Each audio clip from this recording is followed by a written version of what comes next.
Hello and welcome to day 77 of MP Strong 365. So I just jogged a nice 4 miles with the dog, finally feeling better. Of course I'm gonna cough, but I wanna go out for another few miles. And so what do?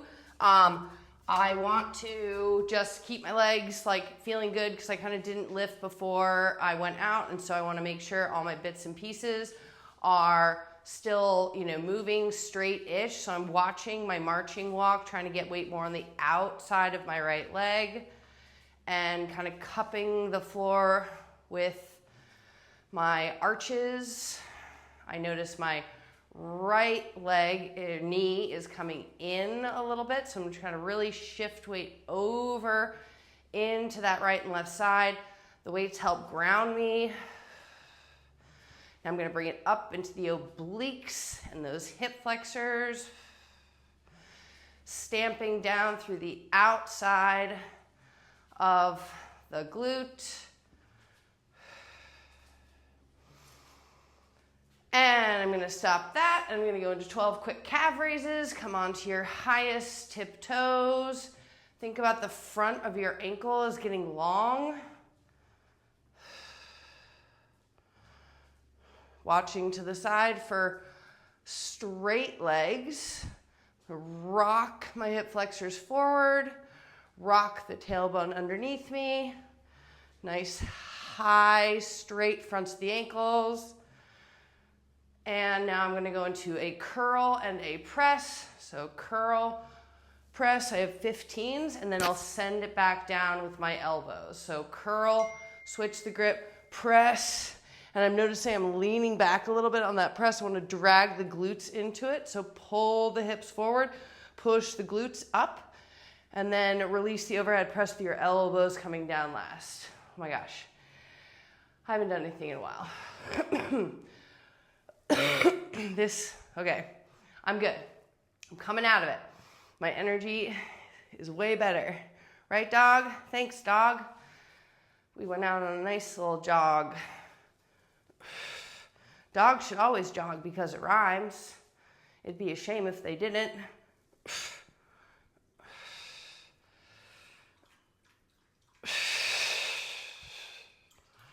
Trying to send weight down the spine as I press overhead.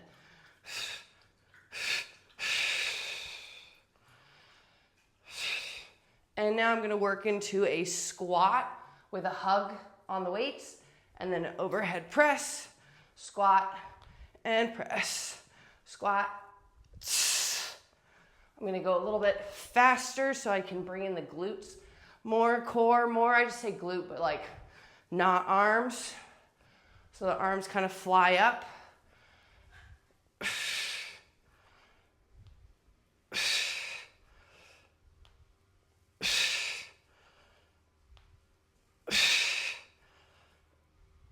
This is good, and we'll send those weights down into a slow up down with a renegade row. So legs are out wide.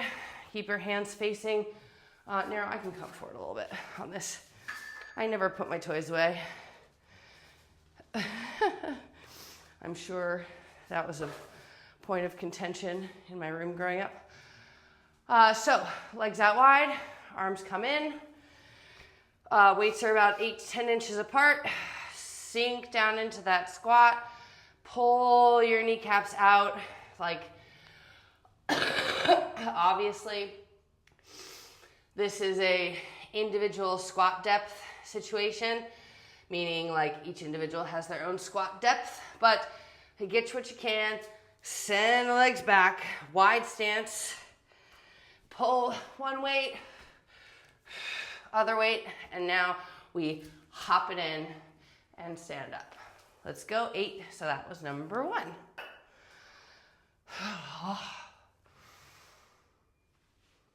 Okay. Down, out, pull.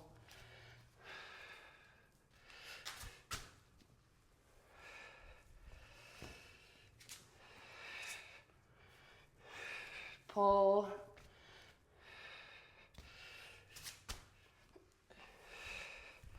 So when I come up, I'm coming right back down.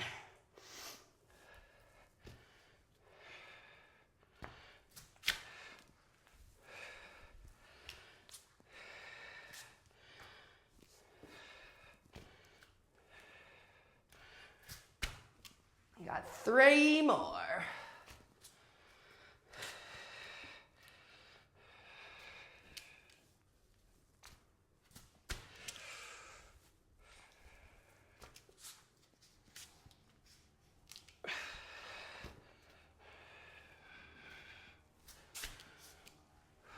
One more.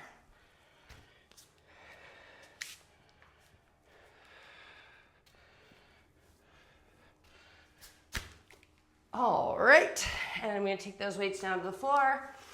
Just do one ab.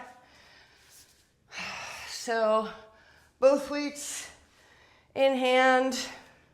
Oh yeah. Just send them up, send your legs up into the knee and rock into that reverse crunch. You're rocking until you feel your abs cut on and dragging your legs in. So the idea here is light legs being pulled up by the core. Ugh. Little reverse crunch.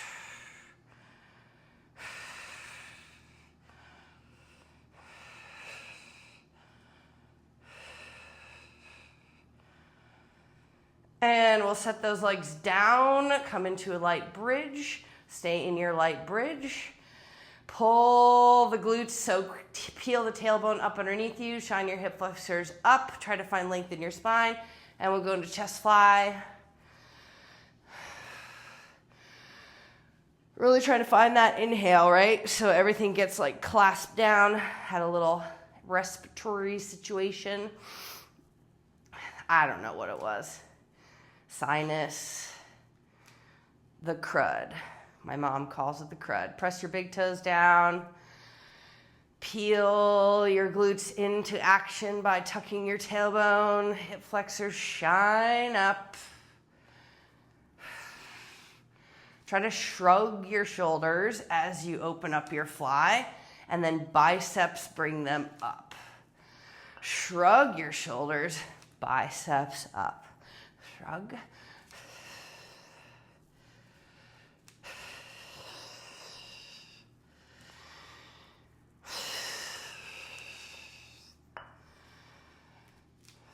One more time.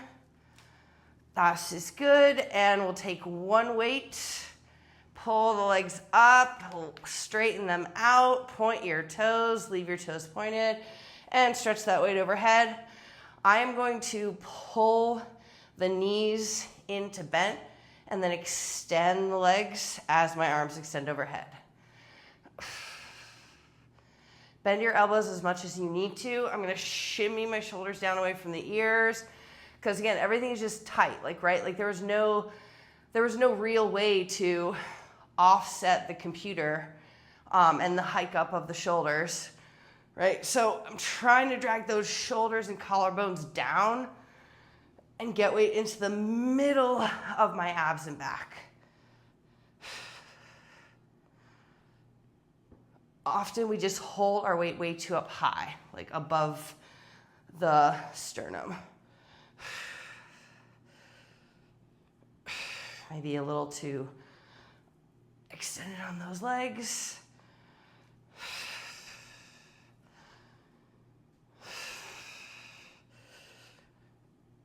And we'll go ahead and hold that weight into one hand. Place your hand behind the back of your head on the other arm, and we'll crunch and crunch, up and up.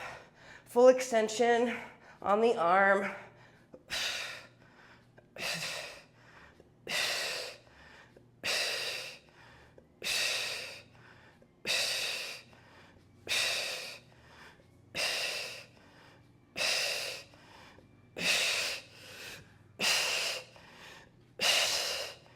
Three, two, between sides, drop the weight, tuck and roll, bring it up, push up position, wrap your ankles, push ups, 10,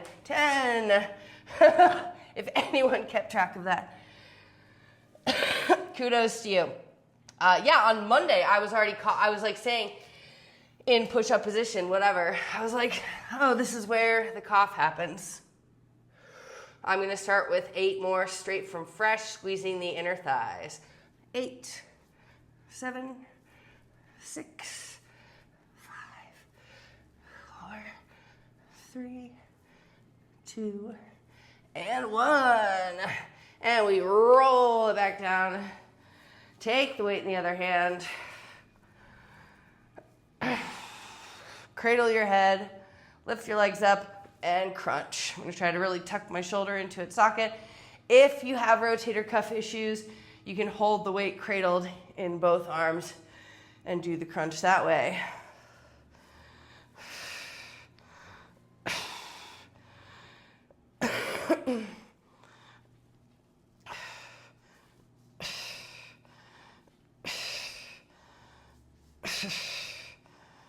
Will you go away? Literally just did a 4-mile run with me.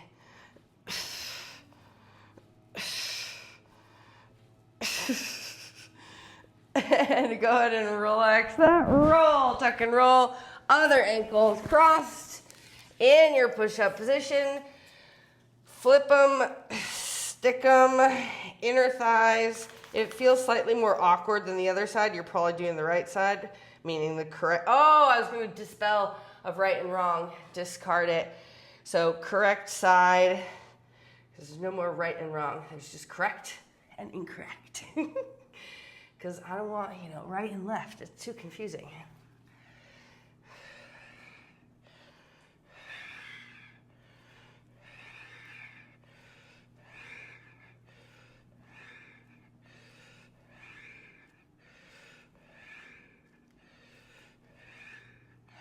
Good. Come into a side plank on your elbow. Straight away. Hold that side plank. And as we're holding the side plank, we're trying to get weight into the bottom hip.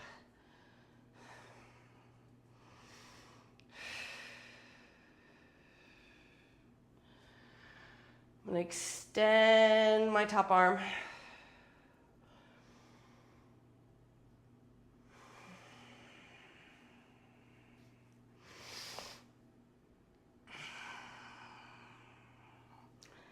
And then check that hips are at least trying to be aligned from top to bottom.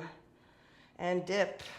2, 3, 4, 5, 6, 7, 8, 9, 10, and 2, and 1, and switch directions.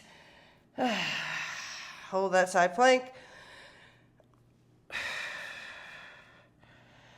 And this one, to get my hips aligned, everyone's cattywampus.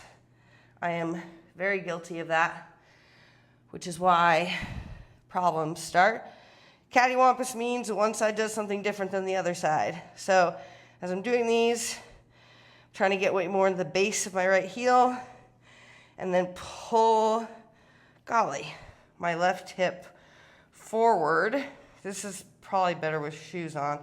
That's looking better.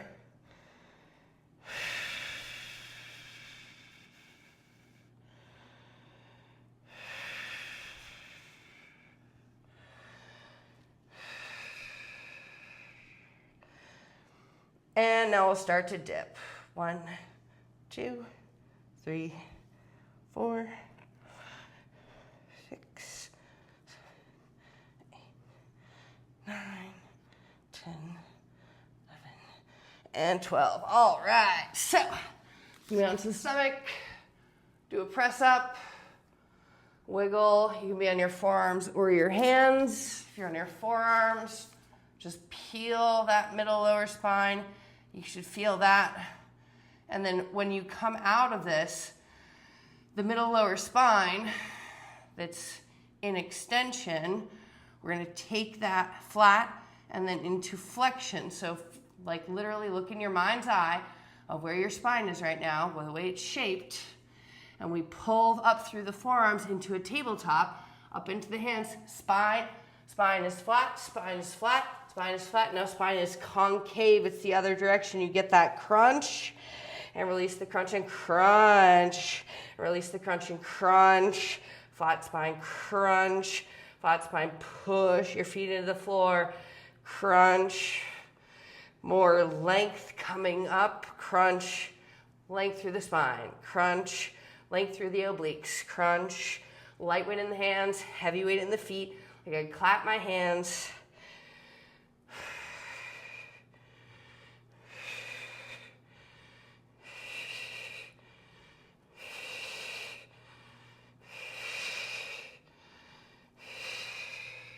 And we are good on that. I gotta get out. Feeling good. See you tomorrow, or the next day. Bye.